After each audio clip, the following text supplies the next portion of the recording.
trying to learn all the slang first. Look, I know you want to be cool and all, or feel like you fit in more by learning all the cool slang and everything.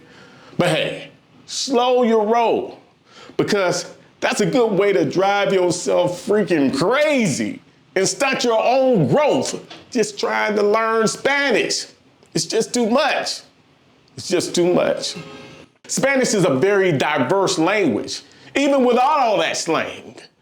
So trying to focus on all the slang first without even having a good grasp on the language is a recipe for disaster. Trust me, that'll all come later, naturally. But at the beginning, just keep it straight up and down and focus on learning the language in a standard fashion so that you can build up a solid foundation to communicate with the masses.